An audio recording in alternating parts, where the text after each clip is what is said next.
आकाशवाणी लखनऊ से प्रस्तुत है प्रादेशिक समाचार।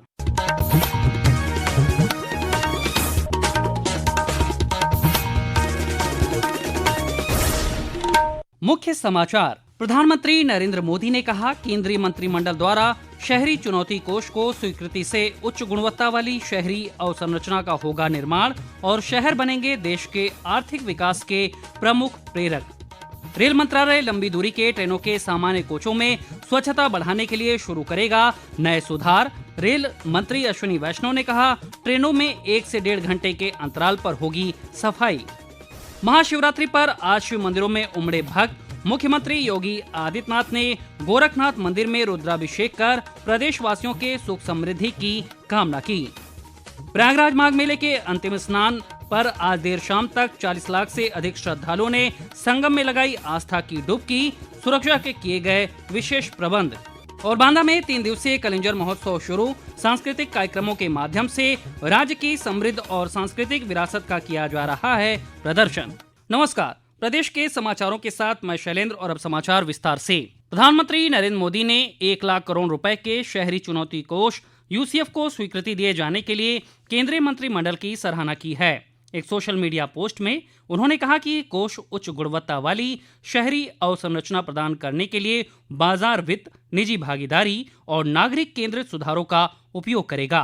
प्रधानमंत्री ने कहा कि ये पहल शहरों को देश की आर्थिक वृद्धि का मुख्य प्रेरक बनाएगी। एक रिपोर्ट। शहरी चुनौती कोष गृह और शहरी मामलों के मंत्रालय की एक केंद्र प्रायोजित संयुक्त योजना है। इसमें केंद्र की ओर से कुल 1 लाख करोड़ रुपए की सहायता राशि दी जाएगी। इस कोष का उद्देश्य लचीले, उत्पादक, समावेशी और जलवायु के प्रति संवेदनशील शहरों का निर्माण करना है, ताकि उन्हें देश के आर्थिक विकास के अगले चरण के प्रमुख चालक के रूप में स्थापित किया जा सके। इससे परियोजनाओं को ऋण योग्य बनाकर ऋणदाताओं और निजी भागीदारों के लिए जोखिम को कम करके निजी पूंजी को आकर्षित करना है। ये कोष परियोजना लागत का 25% तक का सहयोग देगा, बशर्ते कि परियोजना लागत का न्यूनतम 50% बाजार से जुटाया जाए, जिससे निजी भागीदारी के लिए एक स्पष्ट मार्ग प्रशस्त हो। ये कोष वित्त वर्ष 2025-26 से 2030-31 तक काम करेगा, जिसे वित्त वर्ष 2033-34 तक बढ़ाया जा सकता है। समाचार कक्ष से मैं मनोज। रेलवे में अब सामान्य श्रेणी के यानी जनरल कोच की सफाई भी फर्स्ट क्लास कोच की ही तरह की जाएगी। रेल मंत्री अश्विनी वैष्णव ने कल नई दिल्ली में बताया कि इस पहल के तहत शुरुआत में 6 महीने के भीतर लंबी दूरी की 80 रेलगाड़ियों की पहचान की जाएगी। उन्होंने कहा कि इन रेलगाड़ियों में 1 से 1.5 घंटे के अंतराल पर सफाई के लिए अलग से कर्मचारी रखे जाएंगे। जो ट्रेन हमारी चलती है लॉन्ग डिस्टेंस स्पेशली, उनका proper end to end cleaning हो सके। दूसरा, स्टेशन पे एक क्लीन ट्रेन स्टेशन का कॉन्सेप्ट बना है। कुछ लिमिटेड नंबर ऑफ स्टेशंस पे पूरी थॉरो क्लीनिंग करने का अभी करंट सिस्टम है। इसके बजाय ट्रेन के ओरिजिन से लेके ट्रेन के डेस्टिनेशन तक कंटिन्यूअसली ट्रेन की क्लीनिंग हो। देवाधिदेव महादेव की आराधना का पर्व महाशिवरात्रि प्रदेश भर में आज श्रद्धा, भक्ति और हर्षोल्लास के साथ मनाया जा रहा है। ये पर्व भगवान शिव और माता पार्वती के विवाह के उपलक्ष्य में मनाया जाता है। लखनऊ, वाराणसी, अयोध्या सहित प्रदेश भर के शिव मंदिरों में हर हर महादेव की गूंज के साथ श्रद्धालुओं ने जलाभिषेक किया। लखनऊ के प्रसिद्ध मनकामेश्वर, बुद्धेश्वर, सिद्धनाथ और कोनेश्वर महादेव मंदिर में बड़ी संख्या में श्रद्धालुओं का तांता लगा हुआ है। इस अवसर पर शहर में कई स्थानों पर भव्य शोभा यात्रा निकाली गई।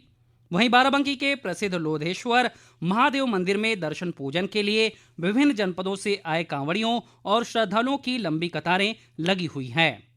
मुख्यमंत्री योगी आदित्यनाथ ने गोरखपुर में गोरखनाथ मंदिर में वैदिक मंत्रोच्चार के बीच भगवान शिव का रुद्राभिषेक कर प्रदेशवासियों के सुख, समृद्धि और कल्याण की कामना की। महाशिवरात्रि पर वाराणसी के काशी विश्वनाथ मंदिर में भक्तों का उत्साह चरम पर है। सुबह मंगला आरती के दौरान भगवान शिव को दूल्हे वाली विशेष पोशाक पहनाई गई। बाबा के स्वरूप को देखने के लिए देश विदेश से श्रद्धालु काशी पहुंचे हैं। हमारे प्रतिनिधि की एक रिपोर्ट। महाशिवरात्रि के पावन पर्व पर काशी नगरी पूरी तरह शिवमय हो गई है। काशी विश्वनाथ मंदिर में बाबा विश्वनाथ भक्तों को अपने पारंपरिक दूल्हा स्वरूप में दर्शन दे रहे हैं। भोर में संपन्न मंगला आरती के दौरान बाबा को विशेष दूल्हा पगड़ी पहनाई गई। सुबह करीब 3:30 पर मंदिर के कपाट खुलते ही हर हर महादेव के जय घोष से पूरा परिसर गूंज उठा। जलाभिषेक के लिए श्रद्धालुओं की भारी भीड़ उमड़ी है। अब तक 5 लाख से अधिक भक्तों ने बाबा के दर्शन कर लिए हैं। महाशिवरात्रि पर देश के 62 प्रमुख मंदिरों से आई विशेष भेंट भी बाबा को अर्पित की गई है। आकाशवाणी समाचार के लिए वाराणसी से मनीष सिंह। अयोध्या के प्रसिद्ध नागेश्वर नाथ मंदिर, हापुड़ के सबली महादेव मंदिर, गाजियाबाद के दुधेश्वर नाथ मंदिर, मेरठ के बाबा औगरनाथ, आगरा स्थित बटेश्वर महादेव मंदिर में लाखों श्रद्धालु आज दर्शन पूजन के लिए पहुंचे हैं। उधर माघ मेले के अंतिम स्नान महाशिवरात्रि पर आज प्रयागराज में श्रद्धालु गंगा, यमुना और अदृश्य सरस्वती नदी के संगम पर स्नान कर पुण्य प्राप्त कर रहे हैं। देर शाम तक लगभग 40 लाख से अधिक श्रद्धालुओं ने आस्था की डुबकी लगाई। एक रिपोर्ट।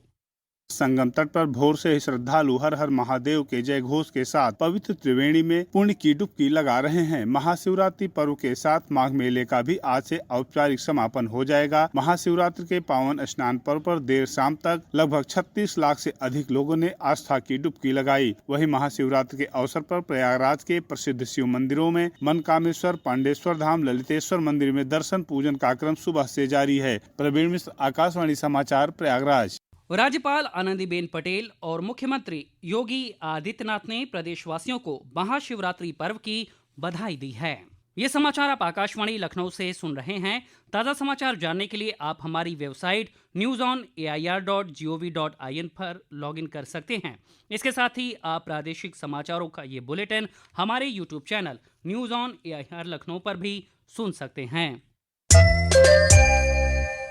प्रदेश के 8 जिलों में कल से 28 फरवरी तक भारत नेपाल मैत्री महोत्सव 2026 आयोजित किया जाएगा। इस महोत्सव की शुरुआत 16 एवं 17 फरवरी को कुशीनगर से होगी। प्रदेश के पर्यटन एवं संस्कृति मंत्री जयवीर सिंह ने बताया कि ये महोत्सव दोनों देशों की साझा विरासत, परंपराओं और आपसी भाईचारे को मंच देने का काम करेगा। महोत्सव के मुख्य आकर्षणों में सांस्कृतिक शोभा यात्रा, कवि सम्मेलन और संगोष्ठी शामिल है। इसके साथ ही एक जनपद एक उत्पाद की प्रदर्शनी भी लगाई जाएगी। बांदा जिले में 3 दिवसीय कालिंजर महोत्सव का आज से आगाज हो गया। प्रदेश के जल शक्ति राज्य मंत्री रामकेश निषाद ने महोत्सव का शुभारंभ किया। इस अवसर पर उन्होंने कहा कि प्रदेश सरकार राज्य के धार्मिक पर्यटक स्थलों के विकास के लिए प्रतिबद्ध है। जिले के कटरा कालिंजर मेला ग्राउंड में आयोजित ये महोत्सव 17 फरवरी तक चलेगा। इतिहास की गूंज, संस्कृति की आत्मा थीम पर आधारित इस महोत्सव में सांस्कृतिक कार्यक्रमों के माध्यम से समृद्ध सांस्कृतिक विरासत, लोक परंपराओं और कलात्मक उत्कृष्टता का प्रदर्शन किया जा रहा है। केंद्रीय राज्य मंत्री प्रोफेसर एसपी सिंह बघेल ने आज आगरा में स्ट्रीट फूड विक्रेताओं के लिए आयोजित प्रशिक्षण एवं जागरूकता कार्यशाला का उद्घाटन किया। इस अवसर पर श्री बघेल ने बताया कि जिले के 1000 से अधिक स्ट्रीट फूड विक्रेताओं को खान पान की वस्तुओं को साफ सफाई के साथ बिना किसी मिलावट के तैयार करने और ग्राहकों के साथ सौम्य व्यवहार करने का प्रशिक्षण देकर उन्हें जागरूक किया गया है। कार्यशाला के दौरान प्रशिक्षण प्राप्त करने वाले स्ट्रीट वेंडरों को सम्मानित भी किया गया। आज भारत सरकार और राज्य सरकार के द्वारा स्ट्रीट फूड विक्रेता प्रशिक्षण एवं जागरूकता कार्यशाला यहाँ चलाई गई है, जिसमें स्ट्रीट फूड वेंडर्स को किस प्रकार से व्यक्तिगत सफाई, नहाना, नाखून काटना, कैप लगाना, दस्ताने पहनना, एप्रिन पहनना, डस्टबिन रखना, ताज़ा भोजन बनाना, पानी अच्छा इस्तेमाल करना, हाथों को धोना, सैनिटाइज करना, किस प्रकार से हाइजीनिक और अनहाइजीनिक का अंतर, ये सब बताया है। इससे इनको भी लाभ होगा और उपभोक्ताओं को भी लाभ होगा। सिद्धार्थनगर में solar energy corporation of India limited की ओर से 2 विशेष चिकित्सा कैंप लगाए गए। इस अवसर पर स्थानीय सांसद जगदम्बिका पाल ने कहा कि केंद्र और राज्य सरकार के प्रयास से देश में चिकित्सा के क्षेत्र में कई महत्वपूर्ण कार्य हुए हैं। इसके लिए उन्होंने प्रधानमंत्री नरेंद्र मोदी का आभार जताया है। लखनऊ के कान्हा स्टेडियम में उत्तराखंड और कर्नाटक के बीच रणजी ट्रॉफी का सेमीफाइनल खेला जा रहा है। उत्तराखंड की टीम ने टॉस जीतने के बाद आज पहले गेंदबाजी करने का फैसला किया। पहले दिन बल्लेबाजी करने उतरी कर्नाटक की टीम ने 2 विकेट के नुकसान पर 355 रन बना लिए हैं। वहीं T20 विश्व कप में आज कोलंबो में भारत और पाकिस्तान के बीच मुकाबला खेला जा रहा है।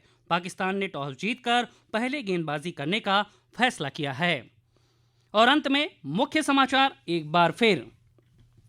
प्रधानमंत्री नरेंद्र मोदी ने कहा, केंद्रीय मंत्रिमंडल द्वारा शहरी चुनौती कोष को स्वीकृति से उच्च गुणवत्ता वाली शहरी अवसंरचना का होगा निर्माण और शहर बनेंगे देश के आर्थिक विकास के प्रमुख प्रेरक। रेल मंत्रालय लंबी दूरी के ट्रेनों के सामान्य कोचों में स्वच्छता बढ़ाने के लिए शुरू करेगा नए सुधार। रेल मंत्री अश्विनी वैष्णव ने कहा, ट्रेनों में 1 से 1.5 घंटे के अंतराल पर होगी सफाई। महाशिवरात्रि पर आज शिव मंदिरों में उमड़े भक्त। मुख्यमंत्री योगी आदित्यनाथ ने गोरखनाथ मंदिर में रुद्राभिषेक कर प्रदेशवासियों के सुख समृद्धि की कामना की। प्रयागराज माघ मेले के अंतिम स्नान पर आज देर शाम तक 40 लाख से अधिक श्रद्धालुओं ने संगम में लगाई आस्था की डुबकी। और बांदा में 3 दिवसीय कालिंजर महोत्सव शुरू। सांस्कृतिक कार्यक्रमों के माध्यम से राज्य की समृद्ध और सांस्कृतिक विरासत का किया जा रहा है प्रदर्शन। इसी के साथ प्रादेशिक समाचारों का ये बुलेटिन समाप्त हुआ। अगला बुलेटिन रात 8 बजे FM पर प्रसारित किया जाएगा। नमस्कार।